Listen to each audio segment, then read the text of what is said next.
Alright, so in this video, I'm going to be solving the equation x plus 200 to the power of 3 plus x is equal to 22. And my goal is to find the value of x. So, now for my solution. Let me rewrite my equation down here. And I'm going to start off by letting x plus 200 equal to the variable a. So I can substitute an a for x plus 200. So now I have a to the power of 3.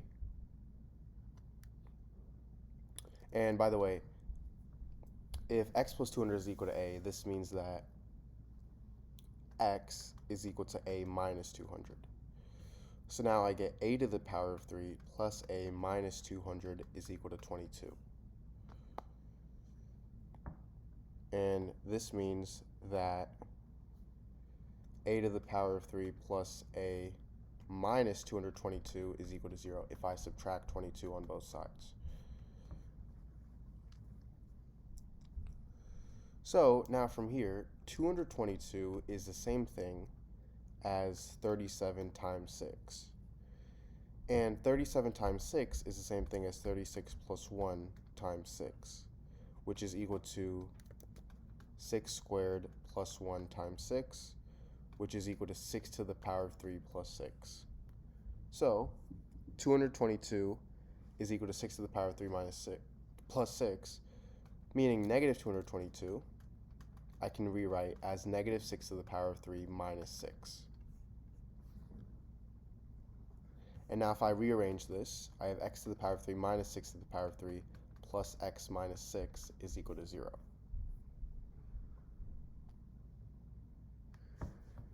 Now, if I have something in the form m to the power of 3 minus n to the power of 3,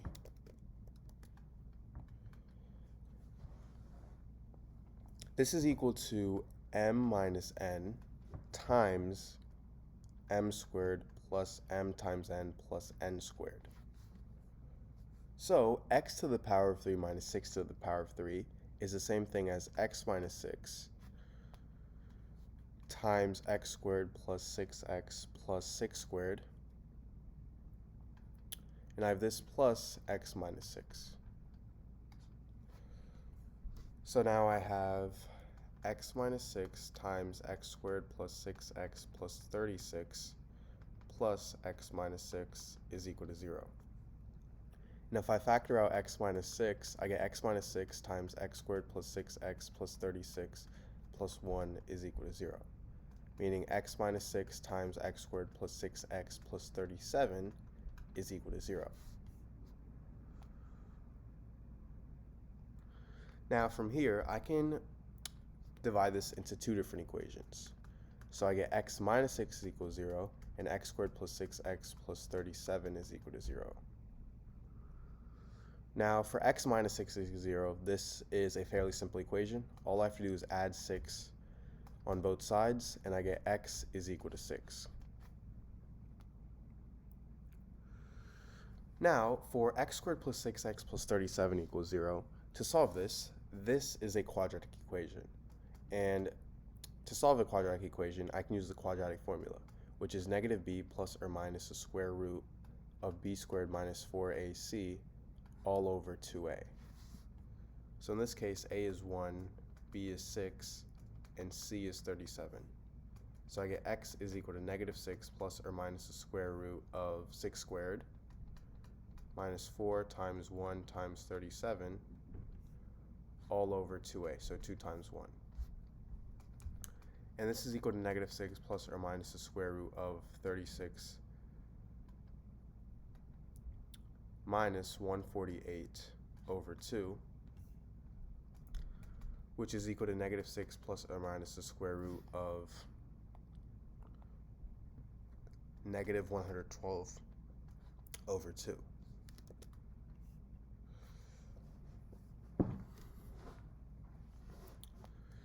Now from here, I can rewrite the square root of negative 112 as negative 6 plus or minus the square root of 16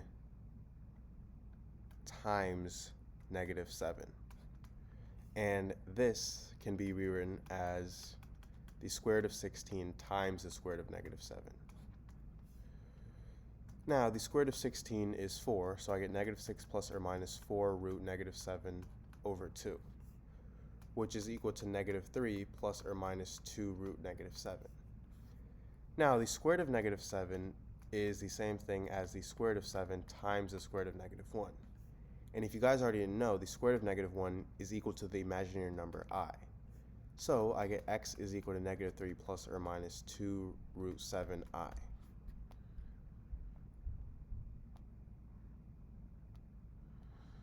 So now recall, going back here, how x is equal to a minus 200. Remember, we're solving for the value of x, not a.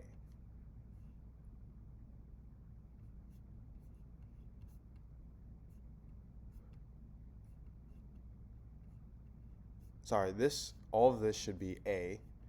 So just think of this as a equals 6, and a is equal to negative 3 plus or minus 2 root 7i. So now we have 3 total cases. The first case is that a equals 6.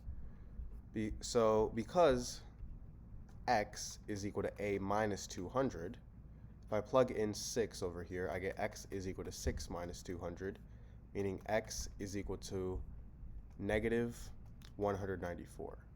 So this is one solution of x. Now for our second case, I have a is equal to negative 3 plus 2 root 7i. And because, again, x is equal to 6,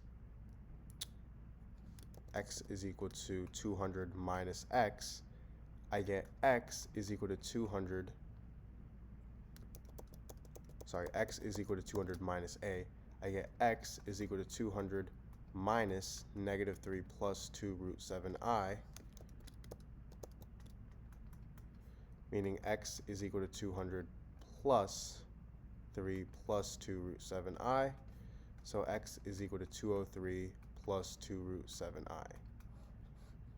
And for our third case, it's the same thing, except this is negative 3 minus 2 root 7, so I get x is equal to 203 minus 2 root 7i.